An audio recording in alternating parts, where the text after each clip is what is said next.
கலைப்பாரி இலைப்பாரி கையிலே குலவிருந்து வருகிறார்கள். அப்படியாகவே குலவிருந்து வருகின்ற பொழுது இறைவனாகிய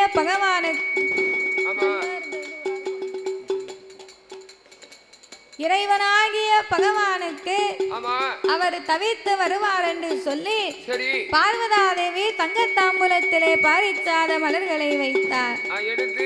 களைத்து வருவார் என்று களைப்பாரி கொடுத்து இளைத்து வந்த ஈசனுக்கு இளைப்பாரி கொடுத்து களைப்பாரி இளைப்பாரி கையிலே குலவிருந்து வருகிறார்கள்.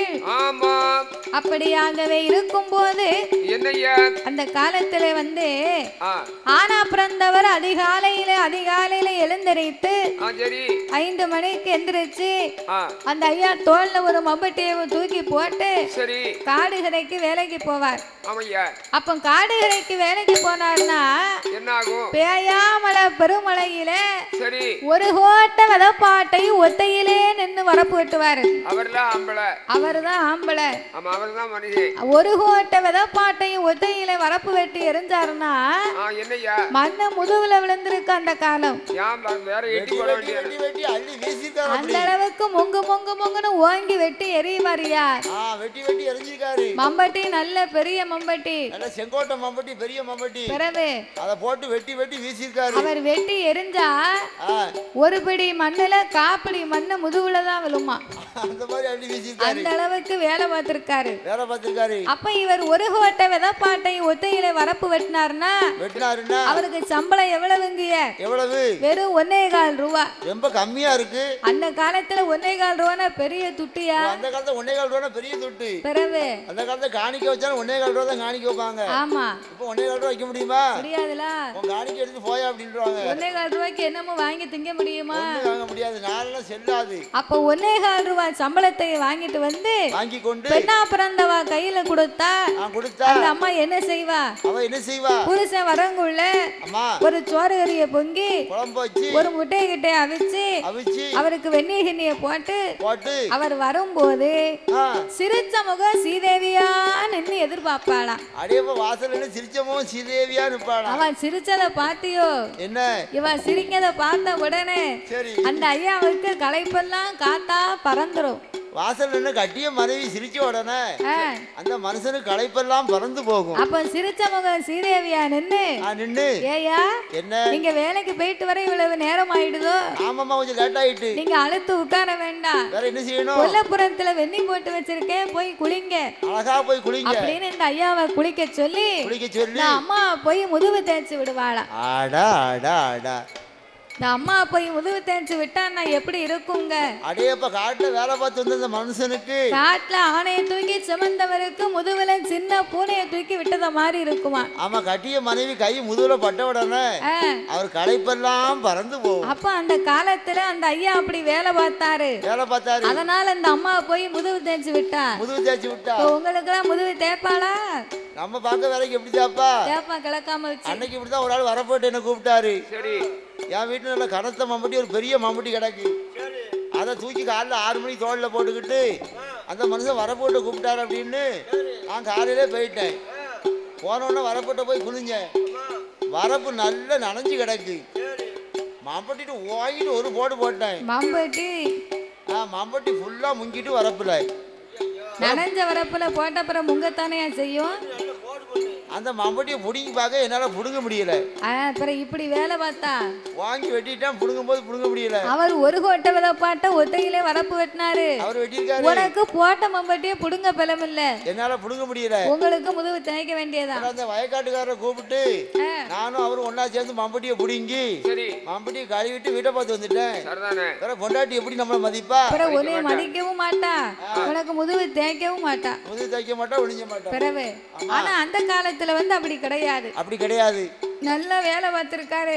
அந்த அம்மாவும் அந்த ஐயாவுக்கு நல்ல பணிவிடை பார்த்திருக்கா. அழகா மரியாதை கொடுத்து பணிவிடை செய்தா. இப்படியாகவே கையிலே 2 பேர்களும் இருக்கும்போது பராசக்தியாகப்பட்ட அந்த பார்வதா தேவி மறுநாள் பொழுது விடிந்த உடனே மறையோனந்த சிவபெருமான் என்னைக்கும் போல அன்னைக்கும் அகில உலகமெல்லாம் வடியிழக்கவே பயணமானார்.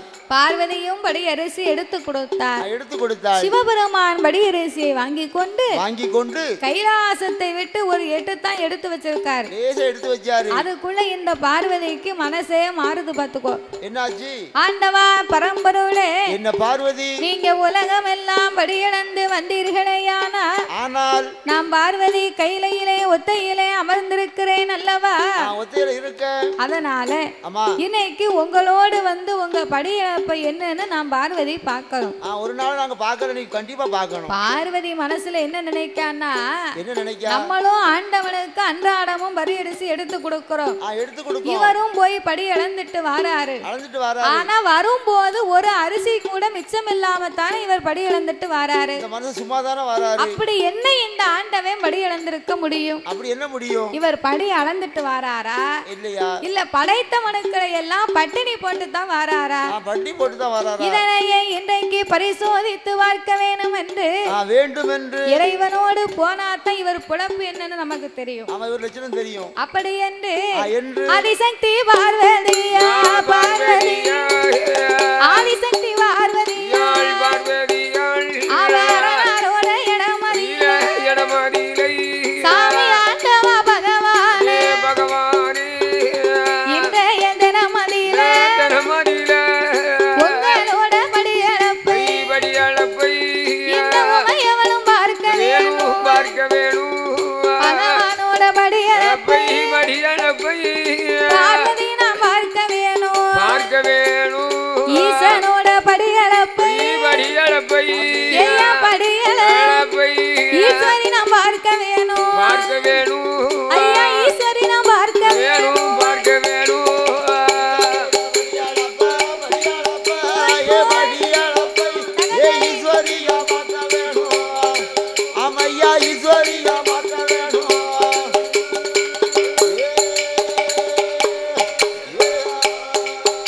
ஆதி பார்வதியும் சொன்ன போது பகவானும் ஏது சொல்வாரு அடியேடியம்மா பார்வதி என்னோடு வந்தையா தாயை எடை ஊரு வந்துச்சு நீ பகவானோடு வந்தையா பழி மோசம் வந்துச்சு கடவுளோடு வந்தையா கவலை வந்து சேருமா நீ படி இழக்க வேண்டாம் அம்மா படி இழக்க வேண்டாம் அம்மா கையில இருந்திடம்மா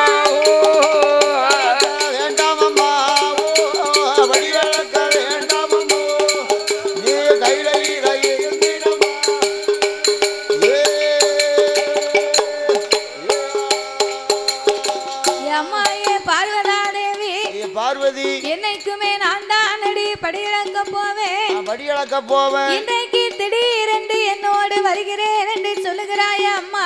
அம்மா ஆண்டவனோடு அழைத்து போறதுனால எந்த குறைவும் இல்லை, அவன் கூட்டிட்டு போங்க. ஆனாலும் உலகத்தை ஒரு விதமாக படைத்தேன், உலக மக்களை பலவிதமாகவே படைத்திருக்கிறேன். பலவிதம் என்றால் எப்படி பகவானே? ஒருவரை கூனாக படைத்திருப்பேன், இன்னும் ஒருவரை குருடாக படைத்திருப்பேன். கூன், குருடு, செவிடு, பேடு, நொண்டி, மூக்கரை. குழந்தை உள்ளவர்கள், குழந்தையே இல்லாத பேர்கள். ஒரு ஆளுக்கு இந்த உலகத்துல இல்லாத ஒரு பெரிய வசதி ஒண்ணு கொடுத்திருப்பேன், ஏகப்பட்ட வசதியை கொடுத்திருப்பேன். ஆனா அவங்களுக்கு தான் குடும்பம் தலைப்பதற்கு ஒரு குழந்தை இருக்காது, ஒரு பிள்ளை இருக்காது. இன்னொரு வீட்டுல குடிப்பதற்கு உப்பு இல்லாத கூழ் கூட இருக்காது, கூழ் கூட கிடைக்காது. அவங்களுக்கு 21 பெண் குழந்தையை கொடுத்திருப்பேன். 21 பொட்ட பிள்ளை. அந்த காலத்துல இப்ப இருக்கிற மாதிரி 1 2 எல்லாம் கிடையாது, 5 6 10 8 12 20 21 பிள்ளை வரைக்கும் அப்ப வச்சு எடுத்தாங்களாம். எங்க வீட்டுல எல்லாம் 19 பிள்ளை எங்க அம்மா பெத்து எடுத்திருக்காங்க. ரொம்ப சந்தோஷம். நான் 17வது பிள்ளை. அப்படியா? எனக்கு அடுத்து 2 பிள்ளை இருக்காங்க. உட பிறந்த எவ்வளவு இருக்காளா? எல்லாம் இருக்காங்க. ஆமா 19 பிள்ளை பெத்து எடுத்ததுல 19வது பிறந்த உனக்கு வயசு இப்ப 70வது. அப்ப உனக்கு உனக்கு முன்னால உள்ளவங்களுக்கு உனக்கு பின்னால உள்ளவங்களுக்கு எத்தனை இருக்கும்? அது வயசு கூட தான் இருக்கும். ஏகப்பட்டு போய் சேர்ந்துட்டு பரவாயில்ல, நாங்க 4-5 பேர் இருக்கோம். அத மாதிரி நீ சொன்ன மாதிரி 10-15 பெத்து எடுத்தாலும் மிச்சம் இருக்கிறது ஏதாவது 5-6 தான் இருக்குமா? இருக்கும். ஏன்னா அப்ப நோய் உள்ள காலம் இந்த மருத்துவம் எல்லாம் இப்ப கிடையாது பத்தியடா. கிடையாது. அதனால இருக்கக்கூடியது இருக்கும், போறது போயிரும். அதனால நான் இப்படி எல்லாம் உலகத்துல படைச்சிருப்பேன்டி. நீ பெண்ணா பிறந்தவா, ஏழை மனம் கொண்டவள். அவருக்கு என்ன ஆச்சு, இவருக்கு என்ன ஆச்சு, இந்த அம்மா ஏன் இப்படி இருக்காங்க அப்படின்னு உன் வாயை வச்சுக்கிட்டு நீ சும்மா இருக்க மாட்டேன். கேள்விக்கு மேல கேள்வியா கேட்டுக்கிட்டு இருப்ப. உன் வாயை வச்சுக்கிட்டு சும்மா இருந்தா தான் நான் போய் படி இழக்க முடியும். நீ பேசிக்கிட்டே இருந்தேன்னு வையே என்ன ஆகும்? என் வேலை நடக்காது. உனக்கு பதில் தான் சொல்லணும். படி இழக்க நேரம் இருக்காது, உனக்கு பதில் சொல்லத்தான் நேரம் இருக்கும் பார்வதி. அதனால நீ கையிலே அமர்ந்திருந்தையானால் நான் ஆண்டவன் போய் படி இழந்துட்டு வாரேன். பார்வதி ஒண்ணுமே பேசல, அப்படியே மூச்சு காட்டாம இருக்கு. இனிமே இவர்கிட்ட பேசி எந்த பயனும் இல்ல, பிரயோஜனம் கிடையாது. நம்ம செயல்ல இறங்கிட வேண்டியதான். அப்படி என்று ஆதிபராசக்தியான பார்வதா தேவியானவள் அவள் யாரை வரவழைத்தாள் தெரியுமா? ஆதிசக்தி பார்வதியா, ஆதிசக்தி பார்வதியா, விஸ்வகர்மாவை வரவழைத்து என் மகனே விஸ்வகர்மா என்னுடைய வார்த்தை கேளு. எப்பா சித்திரமாய் செப்பு செய்து எப்பா செப்பு செய்து சிறப்புடனே கொண்டு வாப்பா, மகனை சிறப்போடு கொண்டு வாப்பா.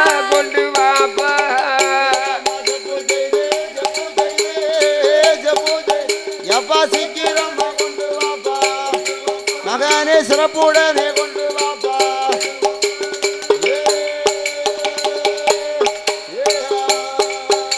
அங்கே சிவன் தேவி சொன்னபோது உடனே அதை கேட்ட விஸ்வகர்மா அவரும் அப்படியே நல்லது என்று காஞ்சேரோ கம்பு கட்டை சிமிழ் உண்டு பூவரசோ புதுச்சி மீளும் தான் கடைந்து திருக்குடானி போட்டு சீனை போட்டு மேலே போட்டு சிவனுக்கேத்த மரணம் பார்வதியின் கையில் கொடுக்க பார்வதியும் கையில் வாங்கி பகவான நினைப்பாள். உடனே பார்வதி சொன்ன வார்த்தையை கேட்ட விஸ்வகர்மா பாஞ்சரங்கம்பு வெட்டினார், கட்டை சிவிளை உண்டு பண்ணினார். அவர் பூவரசம் கம்பு வெட்டி புது சிமிழை தான் கடைந்து அந்த சிமிழுக்கு ஏத்த திருக்கோடானி பூட்ட போட்டு பூட்டி சீனி பூட்டு மேல போட்டு சிமிழுக்கு ஏத்த அழகான வண்ணத்தை பூசினார். அதனையே கொண்டு வந்து பார்வதியின் கையிலே கொடுத்தார். பார்வதி சிமிழை வாங்கினார். ஆண்டவனோட படியிறக்க வாரோம்னு சொன்னோம், நம்மள வேண்டாம்னு சொல்லிட்டு போறாரு. அப்ப இவர் படி இழப்புல ஏதோ ஒரு குறை இருப்பதனால தானே நம்மள வேண்டாம்னு சொல்லி இருக்காரு.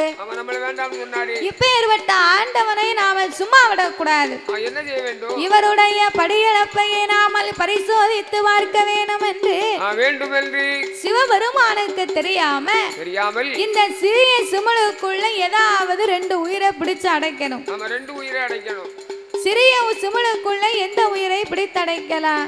யானையை பிடிச்சு அடைப்போமா? சிமிழ் இருப்பது சின்ன வடிவம், அதுல எப்படி ஆணையை பிடிச்சு அடைக்க முடியும்? யானையை அடைக்க முடியாது. அப்புறம் பூனையை பிடிச்சு அடைப்போமா? பூனையவும் அடைக்க முடியாது. ஆனைதான் பெரிய உருவம், அதை அடைக்க முடியாது. சிமிழுக்கு ஆணையும் பெருசு, பூனையும் பெருசு. அப்ப எதை பிடிச்சு அடைப்போம்? குதிரையை பிடிச்சு அடைப்போம். அதுக்கும் பொருத்தமா இருக்காது. அதுவும் இருக்காது. அதுக்கு 2 கோழி கூட தான் செய்யணும். காலக்காரரையும் கட்டக்காரரையும் பிடிச்சு அடைச்சா செப்புக்கு கரெக்டா இருக்கும். ஆமா, அதான் இருக்கிறது சின்ன சிமிழ். 2 பேரும் ஒல்லியா இருக்காங்க. ஆமா, பிடிச்சு அடைச்சிட்டோம்னா சிக்கப்புக்குன்னு 2 பேரும் சத்தம் போடாம இருப்பாங்க. அதனாலே சிறிய சிமிழுக்குள் எதை பிடித்து அடைக்கலாம் என்று பார்க்கும் போது பார்வதி கையிலே அக்கம் பக்கம் பார்த்தா அவ அக்கம் பக்கம் பாப்பா. அவ அக்கம் பக்கம் பார்க்கும் போது ஆதிசக்தி பார்வதி சிறு உயிரா சித்தெரும்பு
தடைத்த பார்வதா தேவி அதை சிமிழுக்குள்ளே போட்டா திருக்கோடாலி பூட்டை போட்டா சீனை போட்டு முந்தியிலே முடிந்து அதை இடுப்புல சொருகுனா வரட்டு இன்னைக்கு இந்த ஆண்டவன் இவர் சிமிழுக்குள்ள பிடிச்சு அடைச்சு இடுப்புல சொருவி இருக்கனே இந்த உயிருக்கு இவர் எப்படி படையளக்காருன்னு பாப்போம் எங்கல்ல இருக்க உயிருக்கு இறைவன் எப்படி படையளக்காருன்னு பாப்போமே அப்படி என்று ஆதிவரா சக்தியான பார்வதியானவள் சிவபெருமான் வரக்கூடிய வழியிலே இரு கால்களையும் நீட்டி தலைவிரி கோலமா பார்வதி உட்கார்ந்து இருக்கிறார் ரெண்டு காலையும் நீட்டினா தலையை விரிச்சு போட்டா அப்படியே அவங்க குழுந்தால் அள்ளி முடியாம அலங்கோலமா குலைந்த கூந்தலை முடியவில்லை கவர்ந்த தலை நிமிரவில்லை கண்ணீரும் கவலையும் கொண்டு கட்டழகி அமர்ந்திருக்கிறார்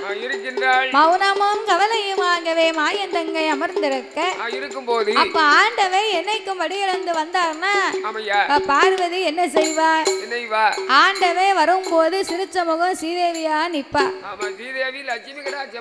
ஆனா அன்னைக்கு ஆண்டவன் மீது இவளுக்கு ரொம்ப கோபம் பாருங்க இறைவன் வரக்கூடிய வழியிலே காலை நீட்டி கவர்ந்த தலை நிமிராமல் உழைந்த கூந்தலை முடியாமல் அவள் மௌனமும் கவலையுமாக இருக்கிறாள் மாயந்தங்கை பார்வதி சிவபெருமான் பார்த்தார் சரி என்ன ஒண்ணு இல்ல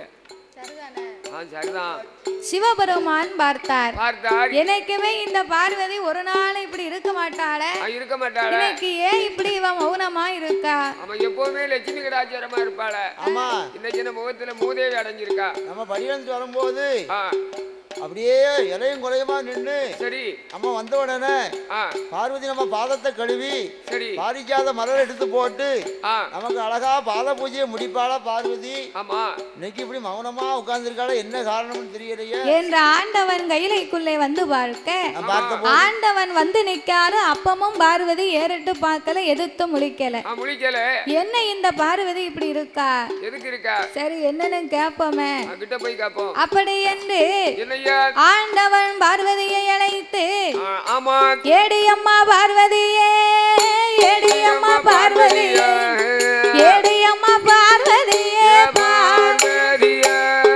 தாயே என்ன மோசம் வந்ததம்மா என்ன மோசம் வந்ததம்மா என்ன மோசம் நடந்ததம்மா நடந்ததம்மா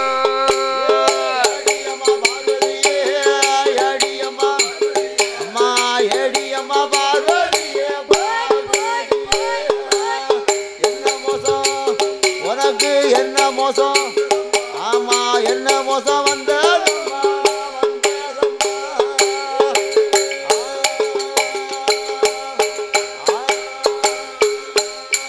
தாயே மௌனமாக இருப்பதென்ன மௌனமாக இருப்பதென்ன மௌனமாக இருப்பதென்ன இருப்பதென்ன மாயந்தங்கை பார்வதியே மாயந்தங்கை பார்வதியே மாயந்தங்க பார்வதியே பார்வதியே மௌனமாக இருப்பதென்ன மௌனமாக அம்மா மௌனமாக இருப்பதென்ன மாயந்தங்க அம்மா மாயந்தங்க அம்மா மாயந்தங்க பார்வதியே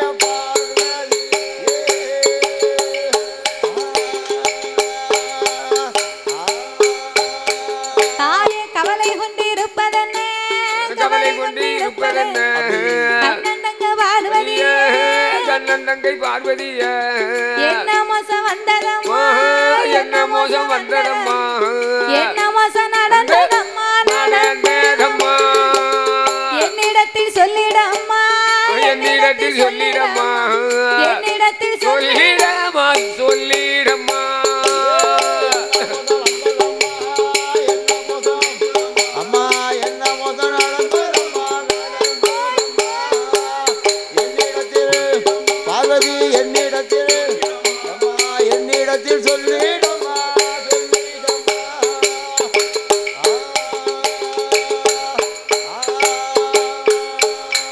அடி அடியம்மா பார்வதிய பார்வதியே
செய்ய சொல்லுங்க, நேரம் எல்லாம் அந்த மாதிரி பண்ணுது. சாப்பிட்டது நல்ல சாப்பாடு, சாப்பாட்டை விட உபசரிச்சதுதான் ரொம்ப புண்ணியம். பலமாறின குழந்தைகள் எல்லாமே சிரிச்ச முகத்தோடு சிங்கார பார்வையோடும் அப்படியே தாத்தா என்ன வேணும், தாத்தா உங்களுக்கு என்ன வேணும், என்ன வேணும், இட்லியே கொண்டு வரட்டா, தோசையை கொண்டு வரட்டா, சட்னியை கொண்டு வரட்டா, சாம்பாரை கொண்டு வரட்டா, அடிக்கொருக்க கேட்டு கேட்டு நம்மளை ஆசாரப்படுத்திய ஓசாரப்படுத்தி அந்த சப்ளை செய்த அந்த குழந்தைகள் எல்லாமே. அப்ப நீ என்ன செஞ்சிருக்கணும் தெரியுமா? என்ன அவங்க எல்லாம் நல்லா உன்னை கவனிச்சதுக்கு உன் மோதிரத்தை கலத்தி போட்டு வந்திருக்கணும். ஆனா என்ன வேணா போட்டிருக்கேன், வேணா போட்டு போறாங்க. அது 300 ரூபாய்க்கு பெறாது. அப்படியா? இந்த மோதிரம் இப்ப உள்ள நேரத்தில் தங்க மோதிரத்தை போட்டு வந்தோம்னு வைங்க, எங்கனையா கலட்டி போட்டுருவேன். நம்மளுக்கு பாதுகாப்பாற்ற முடியாது. தங்கம் தான் பெரிய ஒரு இது இல்ல. அது வந்து பந்தாவுக்கு நான் போட்டிருக்கிறது தான் சும்மா ஒரு பார்வைக்காண்டி. தாத்தா அப்ப இந்த வாட்சை கொடுத்துருக்கலாம்ல? அழகா கொடுக்கேன். வாட்சில சின்ன முள்ளும் கிடையாது, பெரிய முள்ளும் கிடையாது. அது ஓடும். ரெண்டு முள்ளும் இல்ல. தாத்தாட்ட உருப்படியா இருக்கிறது இந்த ஒரு வாட்சி மட்டும்தான். அத உருவிட்டு போங்க. மற்றது எல்லாமே எந்த பலனுமே இல்ல. அப்ப சாப்பிட்ட சாப்பாட்டை விட இந்த பிள்ளை நம்ம பிள்ளைய வருமான அன்புக்கு தான் அந்த அன்பாலே நம்ம வயிறு. அதாவது எந்த ஒரு இடமா இருந்தாலும், பெரிய பெரிய கடையா இருந்தாலும், சின்ன வீட்டுல சமையல் பண்ணினாலும் கூட அந்த சாப்பாடு மோசமா இருந்தாலும் சரி, அந்த சாப்பாட்டுல ருசியே இல்லைனாலும் சரி, அந்த இடத்திலே பரிமாறக்கூடிய அந்த அன்பு பக்குவம் இருந்தா அந்த சாப்பாடு ருசி பெறுமா? ஆமா, அப்பந்தான் நமக்கு அந்த இடத்துல சாப்பிடணும்னு மனசு வரும். இல்லைன்னா எவ்வளவுதான் ருசியா இருந்தாலும் அன்போட பரிமாறல சாப்பாடு ருசியே இருக்காது. முகமலர்ந்து உள்ளத்தில் நல்ல ஒரு நிலைமை புரிந்து உதடோடு உதடு சிரித்து உப்பில்லா கூளை இட்டாலும் கூளை கொடுத்தாலும் அது தேன அமிர்தம் சாப்பாடு ருசியா இருக்குமா? ஆமா, மனசுல சந்தோஷம் இல்லாம கொடுக்குன்ற எண்ணம் இல்லாம ரச குழம்பு வச்சு நமக்கு சாப்பாடு போட்டாலும் அது நஞ்சுதான், அது ருசியே சாப்பாடு கிடையாது.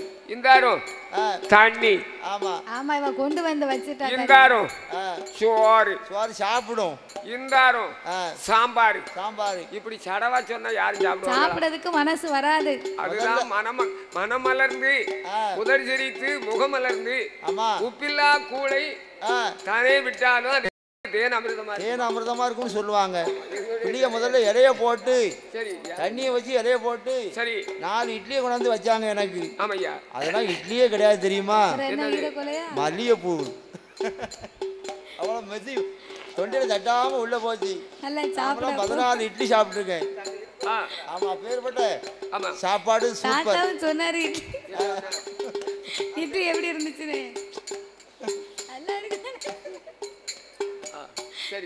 அதனால சாப்பாடு ஏற்பாடு ரொம்ப சிறப்பு. ஆமா ஆமா, சரியான சாப்பாடு சரியான ஏற்பாடு. ஆமா, ஏற்பாடு இருந்தா தான் சாப்பாடு ரெடி பண்ணுவாங்க. நமக்கு சாப்பிடத்தான் வயிறு வேணும். நாமெல்லாம் குறைஞ்சு 14 இட்லி தான் சாப்பிட்டேன். சரிதானே, அதுக்கு மேல சாப்பிட முடியல. புழுவுனாலும் 16 இட்லி தான் சாப்பிட்டியா? அதாவது குறையத்தானே, புழுவுனாலும் கொஞ்சம் பொருந்த பொழுகணும். என்ன அந்த இட்லியை 16 இட்லி யாரும் சாப்பிட முடியாது. நான் சாப்பிட்டுருக்கேன். என்னத்தையும் ஒரு 4-5 இட்லி சாப்பிட்டு பேரு. நான் 16 இட்லி சாப்பிட்டோம்னு சொன்னா யாரும் நம்புவாங்களா? இட்லி வந்து இவ்வளவு ரெண்டு இருக்கு. ஆமா, சாப்பிடணும். நீ சொன்ன நான் சொல்லிட்டேன்ல. நான் எதுக்காக சொல்லுதேன்? சரி, சாப்பிட முடியல. 14 இட்லி தான் சாப்பிட்டா, அது மாதிரி சாப்பிட முடியல. அதான் எனக்கு ஒரு வருத்தம். சரி, இன்னொரு 10 இட்லி வாங்கி வச்சு 10 இட்லி எடுத்து வைங்க. கொண்டு போகும்போது பொட்டா போட்டு கொண்டு போவாரு. இப்ப வாங்கி வச்சிருக்கிறது சரியான கணக்கு. அப்ப இந்த பார்வதா தேவி இறைவனாகிய சிவபெருமான் வரும்போது மௌனமும் கவலையுமாகவே அமர்ந்திருக்க, ஆண்டவனாகிய பகவான் ஏனம்மா இப்படி மௌனமாக இருக்கிறாய், உனக்கு என்ன மோசம் நடந்தது? ஆண்டவா பரம்பொருளே பகவானே, ஈரேழு உலகமெல்லாம் இறையடக்கும் இறைவனின் மனைவி அல்லவா நான். என்ன சந்தேகம்? அப்படி இருக்கும் போது உங்க அருளால எனக்கு ஒரு குறையுமே கிடையாது. பிறகு ஏண்டி இப்படி மௌனமா இருக்க? நீங்க உலகமெல்லாம் போய் படி இழந்துட்டு வாரம்னு போனீங்களே, எந்த உயிருக்கெல்லாம் நீங்க படி இழந்து வந்தீங்க?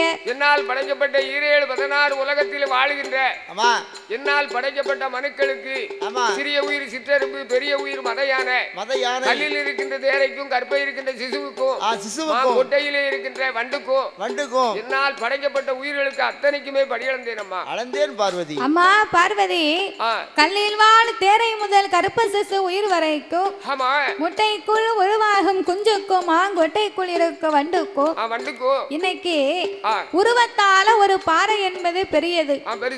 ஒரு பெரிய பாறைக்கு உள்ள ஒரு சின்ன தேரத்தவக்கா எந்த சேதமும் இல்லாம வளருதுன்னு சொன்னா அது யாருடைய மகிமை? அது என்னுடைய தர்மதான். அது இந்த இறைவனுடைய செயல். உலகத்துல படியளந்து வீசிக்கிட்டே வருவேன்.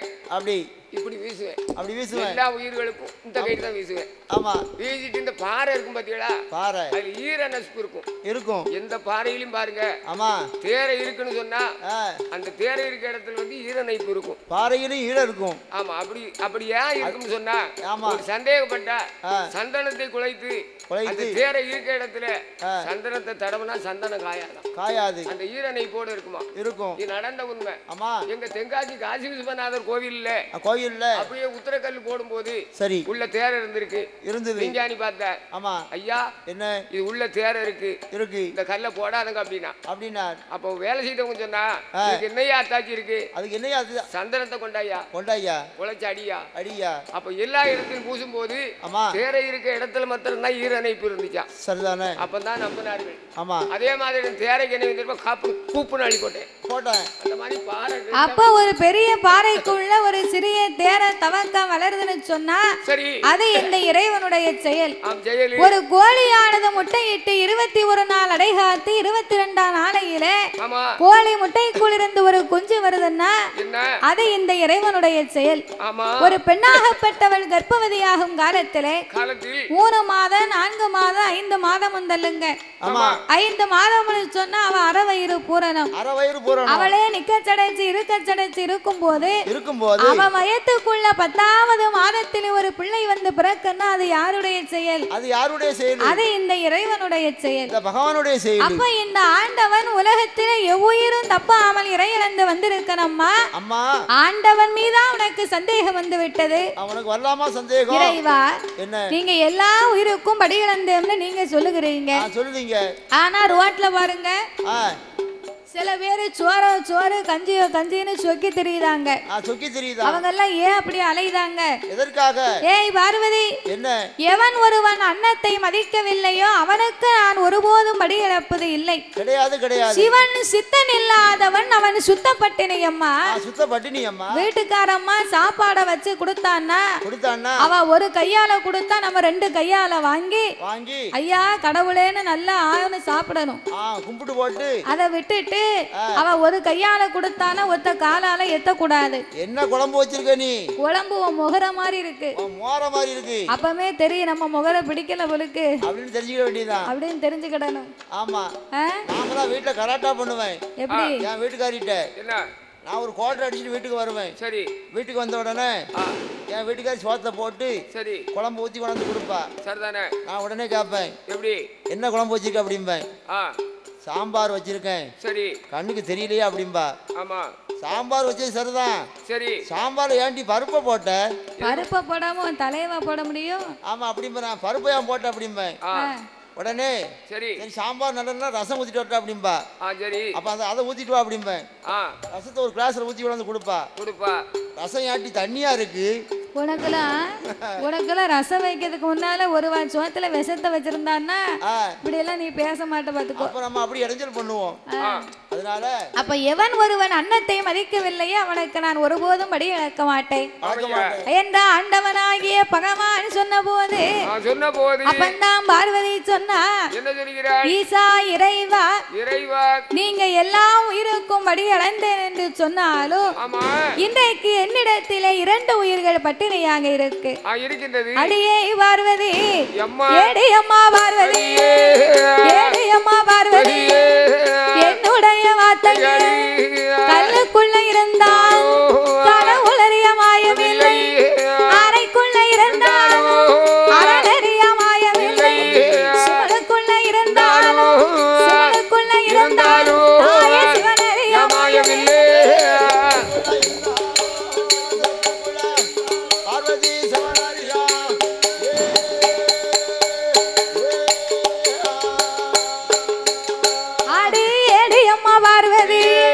சந்தேகம் உனக்கு வேண்டாம். சந்தேகமாயிருந்துதான் கட்டினையாயிருக்கின்ற உயிரதையும் எடுத்துவா ஆண்டவனும் சொன்ன போது அதை கேட்ட பார்வதி முந்தானைய உழைக்கால சிச்சு விளத்திறக்கால சிச்சு விளத்திறந்த போது அடைத்து வைத்த எறும்பு ஆனெரும்பும் பெண்ணெரும் தின்னு மட்டும் தின்னு முடியாம வைத்திரு ஒண்ணு மட்டும் ஒண்ணு முடியாம வைத்திரு சுத்தி சுத்தி வருகுதையோ சுத்தி சுத்தி வருகுதையோ பகவான பாக்குதையோ பகவான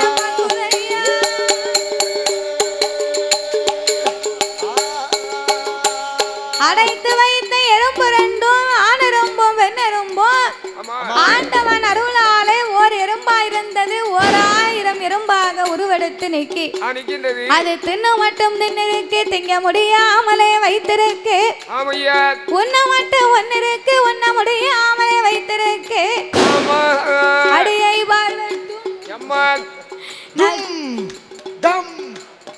பார்வதி வெடிபடுத ஆளு இப்ப இல்ல